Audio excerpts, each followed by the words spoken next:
When it comes to historical political figures, people tend to only rarely remember the prime ministers, your Michael Joseph Savages, your Rob Muldoons, your David Longies, but there is a plethora of people throughout the history of New Zealand politics who have made the country what it is today. A big name in the last 40 years of New Zealand politics is Peter Dunne, the former leader of United Future, the former MP of the Ohio region for 11 straight elections. This man was a juggernaut in New Zealand politics for decades, making laws, king-making prime ministers, being the deciding vote on many bills. This man has hippity-hopped through 33 years of New Zealand politics, serving under 8 different prime ministers. So let me ask the important and punny question, what's Peter Dunne? In 1984, Peter Dunne ran for his first election, running to be the Labour MP for the Ohio region. He won the seat, taken away from the incumbent national MP, Hugh Templin. This election was 10 years before the implementation of the MMP voting system, so winning an electorate seat was the only way to become an MP in New Zealand. The 1984 election was actually very interesting. The national government had been in charge since 1975, with Robert Muldoon being a very popular Conservative Prime Minister of New Zealand, but apparently not conservative enough. Bob Jones, a millionaire property tycoon, thought Muldoon's government was too liberal on regulation and started the New Zealand Party, a party focused on free markets and laissez-faire capitalism. This party garnered 12.25% of the vote in the 1984 election, splitting the right-wing vote and allowing Labour MPs to win a majority of the seats. Bob Jones actually ran in the Ohio region as well as Peter Dunne and the incumbent national member. This allowed our boy Peter Dunne to win with 37.92% of the vote. As in New Zealand electorates, the winner is the person with the plurality of the vote, not requiring an outright majority. The New Zealand Party fell into irrelevance since this election, as people did not like the fact that Bob Jones handed the election to the Labour Party. The New Zealand Party didn't even get any seats in the parliament. Labour's David Longie became the Prime Minister. Peter Dunne was closer to the political centre than many of the other Labour MPs, and seemed to clash with his Liberal counterparts. But as Dunne was a new MP, he was not given any ministerial positions, and didn't tend to put forward any legislation. But I think the most important vote in my eyes for Dunne in these early years was his support for the 1986 Homosexual Law Reform Act. Before such time, gay sex was actually illegal in New Zealand and criminally punishable, but this vote by Dunne showed his defence for a minority group, and shows early in his political career that he may be more right-wing on economic issues. He is socially quite liberal. On a side note, it is interesting to see who voted against this bill.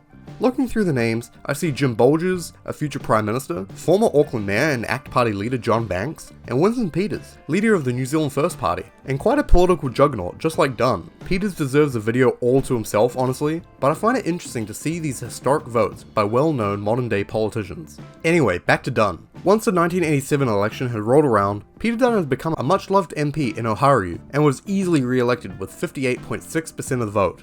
His constituents seem to resonate with Dunne specifically, not just due to party loyalty, and this is a trend that we'll see throughout his career. His first job was always to be a voice for his constituents, seemingly loyal to the people that put him into power, than specifically just New Zealanders as a whole. 2,500 people have come through your office in the same way that Peter Dunne worked being an electorate MP very effectively. So they've come to talk about block trains and all. The classic. He was re-elected again in 1990 in a much tighter election. This is because the Green Party had started getting a bit of support from Labour's left wing, splitting a good 8% of the vote that probably would have gone to Dunne. 1990 was also the year that Labour lost control of Parliament, with Jim Bolges' National Party getting 67 out of the 97 seats in Parliament. Before the 1993 election, the electorate lines were redrawn, and Dunne ran in a newly created Onslow electorate, which consisted basically of the same constituents as the previous Ohio electorate. He won again, this time with a newly formed Alliance Party seeming to pull votes from Labour. Alliance is a party consisting of multiple left-wing parties who joined forces to grab enough support together to get seats. Our boy still won, but this election seemed to be the last straw for our first-past-the-post voting system. The Alliance Party got 18% of the popular vote, yet only got 2 seats in the whole parliament. This was seen as very undemocratic, and forced Jim Bolges' national-led government to implement a new voting system called MMP, or Mixed Member Proportional Government. This voting system is a little complicated, and is still the same voting system that we use today. I have a video describing how it works, go watch that. But this new voting system would make third parties more viable. As before now, most seats were held by the 2 main parties. This actually led to a lot of MPs who were elected to the 2 main parties in 1993 to leave their parties and start new ones. This was a very explosive time in New Zealand politics, with MPs breaking ties from their main parties, all in search of new parties that more closely resembled their views. And this is exactly what our friend Peter Dunne did. He left the Labour Party in 1994 and became an independent MP, an MP with no party. He was apparently approached by the National Party, who offered him a place in their ranks, which he declined. He was his own man. He started the Future Party, a centrist party that he thought could be the middle of middle-of-the-road party for the country. Not too far to the left, not too far to the right. But he was not the only person who had this plan. A party called the United Party was formed by 2 Labour MPs and 4 National MPs. The United Party had the same vision as Dunne's Future Party, a place for the centre of Kiwis to vote for. Dunne disbanded the Future Party and joined the United Party. Now the United Party was 7 MPs strong. Nothing could stop them. Well, nothing except the voters. In the 1996 election, the United Party got spanked, only getting 0.9% of the party vote. This is abysmal and was not enough to get any seats based on their party vote. Lucky for our protagonist, Dunne held on to his electorate, now called Ohio Belmont. By default, he became the leader of the United Party as its sole member in Parliament. This first MMP election created a very unstable Parliament. The seat limit had been extended to 120 members, 44 National MPs, 37 Labour, 17 New Zealand First, 13 Alliance, 8 ACT, and 1 Peter Dunne. Under the old system, National would become the government, as they had the plurality of the seats. But that is not how MMP works. MMP forces parties to form coalitions if they do not get over 61 seats themselves, or more than half of the seats. This put a lot of power in the hands of Winston Peters, the leader of the New Zealand First Party, who could choose who he gives his support to, and in doing so, would make them the Prime Minister. He eventually chose Jim Bolges, and formed a coalition with National. This came with a shopping list of demands. New Zealand First forcing their political agenda onto National. Winston Peters had been crowned Deputy Prime Minister and Treasurer as part of this deal. The years followed were very strange, as Bolges may have been the Prime Minister, but we all knew who was calling the shots. In 1997, while Bolges was at a conference overseas, National MP Jenny Shipley staged a coup in the National delegation, convincing enough MPs that she should be the leader, not Bolges. When Bolges returned, he resigned as Prime Minister, and escaped from being humiliated by having a formal vote. Shipley became the Prime Minister, the first female Prime Minister of New Zealand actually. Shipley wasn't having any of Winston Peters' shenanigans behind the scenes, and fired him from cabinet. This led to New Zealand First officially breaking off their coalition agreement. Usually this would result in a vote of no confidence, and an early election, but many New Zealand First MPs quit the New Zealand First Party and formed Maori Pacific, a new party of New Zealand First MPs who were not prepared to leave government with Peters. When a vote came, enough MPs supported Shipley's government, including Peter Dunne, who'd been sitting in opposition while all these shenanigans were going on. The 1999 election rolled around, and Dunne found himself with no national challenger in his electorate. This allowed him to get 57.4% of the vote, probably getting a lot of right-wing support, who would have preferred him over the Labour candidate. This election also saw the first time that both major parties were headed by female leaders. Look familiar? But in the end, a left-wing coalition came out on top with Labour, Alliance, and the Green Party, joining forces to make Helen Clark the first elected female Prime Minister of New Zealand. Dunne stayed in opposition, but by the next election it would be his time in the spotlight. In the year 2000, Dunne announced that the United Party would be forming a formal coalition with the Future Party, making the party's new name United Future New Zealand. Wait, wasn't the Future Party Dunne's other party that he formed for a few months in 1994 after he left the Labour Party? Yes, but actually no. It actually just happens to have the same name, which is actually very confusing and inconvenient for anyone researching Peter Dunne's career. Anyway, the Future Party was a coalition of vaguely right-wing Christian parties who got so close to getting into Parliament in 1996. This coalition seemed to be a power move by Dunne to increase his party's size and relevance, instead of him being a one-man army. But it did seem to push his party further to the right, making the party less socially liberal like it seemed Peter Dunne was in the past. As the 2002 election drew near, there was turmoil inside the Labour-led coalition. Helen Clark's government had stayed pretty centre-left throughout its years in Parliament, not really pushing the envelope or being too radically left-wing, something that many members of Labour's coalition partners didn't like. Many Green Party and Alliance Party MPs wanted to take a more radical approach and started to make the left-wing coalition unstable. Helen Clark called for an early election in 2002 to try to stabilise her government. 2002 was also the year of the worm. But first, Cliff Joyner explains how it all works. There are 100 people who have told One News pollsters Colmar Brunton that they are undecided voters. Their role tonight is to judge the 5 leaders with the help of a little technology called the worm. The worm workings are simple enough. Each of our panel has a dial. If they like what they see or hear, they can turn it to good or very good. If they don't like it, they have the option of dull or even very dull. Their reactions computerised and replayed during tonight's analysis. When the worm was last used in the 1996 election campaign, it proved a pivotal point. Jim Bolges' now infamous line, "Death is always associated with healthcare." The worm's reaction burrowing down off the screen, and Jim Bolges' response, And as for the worm, I think that's a total irrelevancy and has no place in intelligent discussion.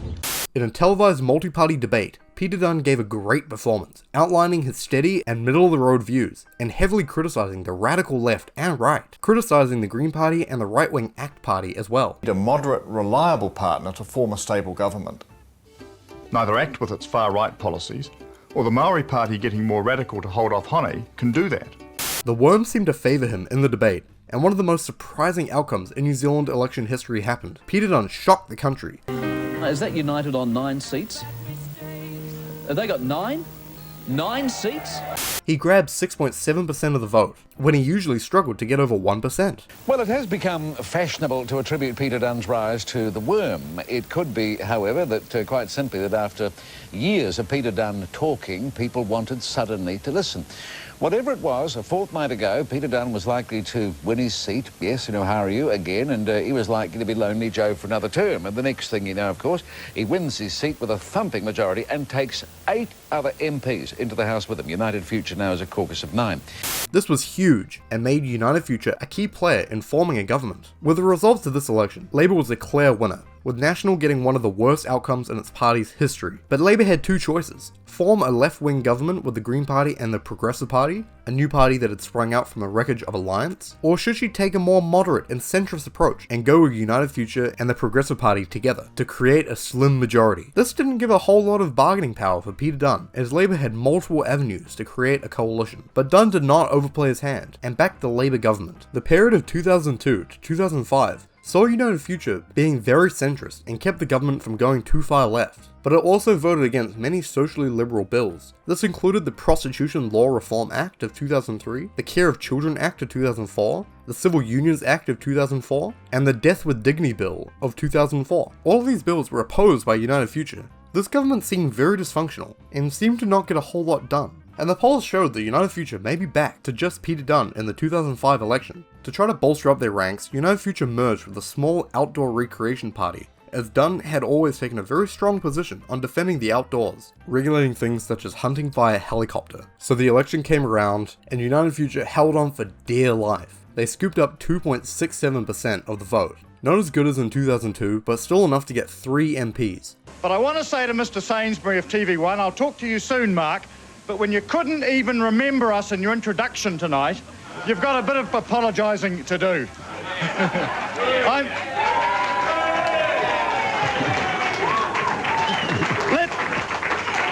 Let the media never forget, the election is for the people, not for the self-made television stars in Auckland. And tonight,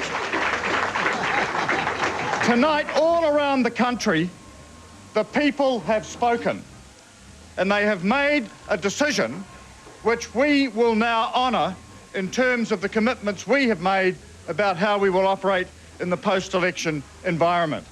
This small bloc made United Future very valuable to forming a coalition. There were 8 parties in Parliament, meaning that there would be a large coalition regardless on who would be out on top. At the end of the day, there were various coalition agreements between the Labour Party, United Future, New Zealand First, the Greens, and the Progressive Party, altogether getting 67 out of 121 seats in Parliament. The Maori Party, who stayed in opposition, won more electorate seats than their party vote would have allowed, giving them something called an overhang, an extra seat added to the total in Parliament. Not really important right now, I didn't want you to get confused and wonder why there was 121 seats instead of the normal 120. This again was a very dysfunctional government, with a lot of parties having to sign off on bills to get things passed. I say dysfunctional, but this is kind of what the point of MMP was all about. Multiple parties coming together to form a coalition, opposed to single parties ruling, like in the time of first past the post, and I guess now in 2020. This period did see Peter Dunne getting his first ministerial positions in government, being Minister of Revenue and Associate Minister of Health. United Future continued its socially conservative streak, but had disagreements when in 2007, Peter Dunne broke party ranks and voted for the Green Party Members' Bill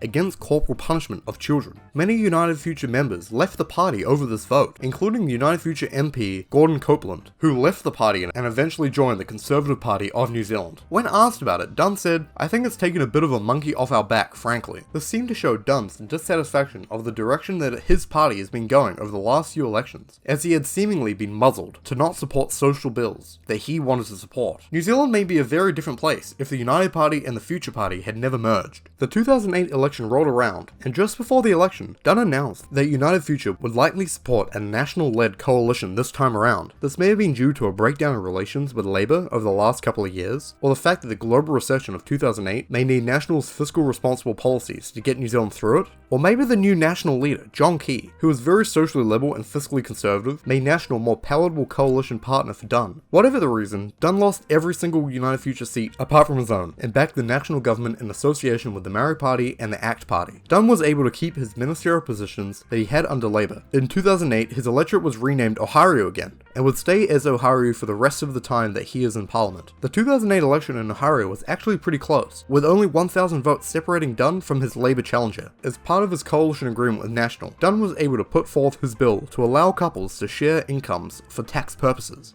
Income sharing allows couples with children to be taxed on 2 equal halves of their combined income to get the tax they pay down. Businesses can already do it, so why not let families have the same choice? And we're talking real money here for up to 310,000 New Zealand families. For many, around $5,000 to $6,000 a year more in your pockets. For some, up to $9,000. United Future says you should not be financially slammed for choosing to have one parent spend more time raising your children. Essentially being able to add their incomes together and then divide it by 2, before assigning income brackets. This concept is something that Dunne had been pushing his entire time in Parliament, essentially saying that it's unfair for families with one single breadwinner to be taxed at a higher rate than a family with 2 working adults. But sadly, this bill never got out of committee. The 2011 election showed National almost getting an outright majority, something that had never happened in MMP history, and would only happen for the first time in 2020. On the night, it seemed like National might be able to govern alone, and quickly sign deals with the ACT Party, the Maori Party, and United Future to take them into government with no set deals or policy handouts to the smaller parties. Once the votes had been finalised, it was apparent that National did not in fact have a majority, but had 59 seats. This could have put power in the hands of the smaller parties to make National give concessions, but as they had already signed their deals with National, it was too late. A little sneaky tactic by National, I might add. National won a majority on the night, and then said it would keep its partners but wouldn't do any deals with them, and then found a few days later it didn't have a majority, it had already signed its agreements. But this did make voting for bills very tight. With all of their partners, National had 64 out of 121 seats in Parliament. If the Maori Party chose not to vote for a bill with National, they would only have 61 seats, a slight majority. The ACT Party almost always voted with National, so this gave our friend Peter Dunne the controlling vote. Many bills passed through Parliament with only 61 votes over this period, United Future being the deciding vote on what becomes law. A big one of these was the privatisation and sale of New Zealand-owned assets. Asset sales are on National's agenda, but they cannot be given a blank cheque. Part of United Future's role as a support partner is to keep the government on a centre path, no extremes. This gave Peter Dunne big control over what could and couldn't be sold, and a big reason why Kiwis were offered the chance to buy shares in these companies before anyone else, and why one person or organisation wasn't allowed to buy more than 20% of a former asset. So we say there are 3 key assets that should never be sold: Kiwibank, Radio New Zealand and our water, and that we also need to keep New Zealand control of all our other assets. This was a very moderate position for asset sales, following the right-wing argument that businesses can function better in a free market, yet saying that some things were just public goods and had to be fully controlled by the government. In 2013, however, Dunne was faced with scandal. The John Key government was in hot water after it was revealed that entrepreneur Kim.com had been illegally spied on prior to his arrest by New Zealand police for US indictments for his arrest for copyright infringement, racketeering, and money laundering. .com had become a New Zealand resident 2 years prior, meaning that New Zealand's spy agency had no right to spy on him. This was a big scandal in New Zealand, with the John Key government being accused of doing the bidding of the states. Documents had also been leaked from within the government over the scandal, and internal findings found that Peter Dunne had 86 emails between himself and a Fairfax journalist. The Prime Minister said he would either have to release the emails or resign his ministerial positions, so that on the 7th of June, he did just that. I'm extremely concerned and upset by the Henry Report's findings regarding the unauthorised release of the Kitteridge Report insofar as they relate to me. While I did not leak the report, and I challenge Fairfax to confirm that, I readily concede that some of my actions after I received an advance copy of the report were extremely unwise and lacked the judgment reasonably expected of a minister in such circumstances. I accept take full responsibility for that. This led to a big debate in Parliament, where frankly Labour and New Zealand First seemed to just grandstand about the situation and seemed to be pretty hypocritical in doing so. A minister resigned last week, and we don't know why yet, sir. And the stakes for John Key are very high, and we need to get to the truth of the matter. The leaking of sensitive documents is serious enough, but actually this goes to the heart of the government's stability. How much longer can this government continue to be propped up by someone who has been accused and looks to be guilty of leaking? In opposition, we did not leak the report. We were the recipients. Yeah, you used the leak report. Okay, so you used the leak report. So there's one rule for John Key and Peter Dunne, and there's one rule for David Shearer and Phil Goff. No, there's not one rule. What we are asking here, as you know, is that Mr. Dunne is a member of Mr. Key's government. He's propping Mr. Key's government up, and he is supposed to be able to act responsibly. He's not doing that. When it comes to opposition holding the government to account, we use whatever material we possibly can in order to be able to do that. You know the rules of the game. So they are different rules then, that's what you've just acknowledged. In December, however, a parliamentary committee found that Dunne was entirely in his rights to withhold the emails, and it even turns out that none of the emails had anything to do with the leaks in the first place, and he was reinstated to his ministerial positions in January, with a sort of half apology from the Prime Minister. Will you be accepting an apology to everyone? Well, I think the right place for that to occur is parliamentary services. I mean, if you think about the swipe card, as soon as we found out about that, and Mr Henry did ask for information, I made it quite clear publicly I thought that was wrong. In terms of the emails, well, Mr Henry did ask for the emails once he'd gone through a process of wanting to understand the content, and I think in that regard, my Chief of Staff followed absolutely the right protocol, directed that towards Mr Dunne's office, but clearly parliamentary services made a mistake in sending it out. Email couldn't be opened, and it was recalled. And they have. I mean, Jeff Thorne as the former now head of parliamentary services, and David Carter as the Speaker with responsibility for parliamentary services have apologised, and I think that's rightfully so. The 2014 election was a bit dire though. Dunne only just held onto a seat in Oharu by 700 votes, and his party vote dropped to the lowest in United Future history to just 0.22%. This was just 5,286 votes. The legalized marijuana party had twice as many votes. But he won Oharu, so he hung on to his seat. But his party vote was so low that it was actually an overhang seat. He seemed to be damaged by the email scandal, and many people seem to see him as a whipping boy for National now, just doing their bidding, and actually being propped up by National to win Oharu. This is evident by looking at the party vote for people in Oharu. National voters had been instructed to vote for Peter Dunne in Oharu, and vote for National Party in the party vote. This seemed to be a signal of the end of Peter Dunne's independence in politics. Even if the numbers were there for him to form a coalition with Labour, he wouldn't. He seemed to just be another National MP. 2014 was the last election that Peter Dunne ever won, but he didn't go down without a fight. Dunne was made Minister of Internal Affairs at this time, in addition to his other ministerial positions, and is responsible for very tangible change for your average Kiwi, like extending the expiry date of New Zealand passports from 5 years to 10 years. But the 2017 election started to loom, and Peter Dunne was not polling well. With the rise of the new Labour leader, Jacinda Ardern, all Labour MPs got a boost in the electorates because of her popularity, seemingly signalling the end of Peter Dunne in Oharu. This man won 11 straight elections in this electorate, but it was just all over. We begin tonight, of course, in a Wellington electorate that, despite name changes, boundary changes and changes of government, has remained loyal to one MP since 1984. Oharu, home to Peter Dunne since he was elected as a very young Labour MP in Rob Muldoon's snap election. Now, in a third shock departure in as many weeks, Peter Dunne has announced he will leave Parliament at the election. Why? He says he's been getting a clear message that voters are looking for change. Is this a tactical move by you to help Brett Hudson and No, National? no, it's not. It's a move by me because I've recognised what I think is the mood of the electorate, and I respect that. That's their absolute right. Could part of you didn't want to lose on election night? Is that partly behind that? Absolutely. Yeah. I make no pretense of that, and I think that's a reasonable view to take. I've had some sneering commentators and others talk about rats and sinking ships. That really just says more about their state of mind than me. He dropped out of the race in 2017 and also quit as leader of the United Future Party, being replaced by Damien Light. But United Future only got 1,782 votes in the party vote and didn't win a single electorate. This party dissolved the next year, as United Future was really just the party of Peter Dunne. Without him, the party was basically irrelevant. Even though he technically never lost an election, it was hard to say that Peter Dunne left on a high note. But I think it's important to look back at the legacy that this man has had in New Zealand politics. He is the 16th longest sitting New Zealand MP, being beaten out for 15th place by 10 days. What a bugger. He was the voice of the middle of New Zealand, a voice that seems to be missing in New Zealand politics nowadays, with parties becoming more and more polarising and partisan. Nowadays, Dunne tends to be a contributor on radio and TV, giving his insight of the politics of the day. So the real question is Peter done with politics? I would say yes. He's 66 years old, doesn't have a party anymore, he kinda left at a low point. I can't see him putting his head in the ring ever again in New Zealand politics. But maybe his endorsement for a future centrist party, or someone running in the Oharia region, could be his final role in New Zealand politics.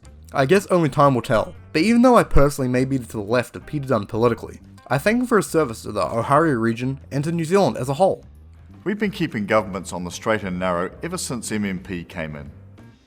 You'll know that every 3 years when the parties come around looking for your vote, they say they want to know what you think, and then they proceed to lecture you about what they think. Well, that's not how we operate. United Future believes in listening to you, reflecting on it, and then acting.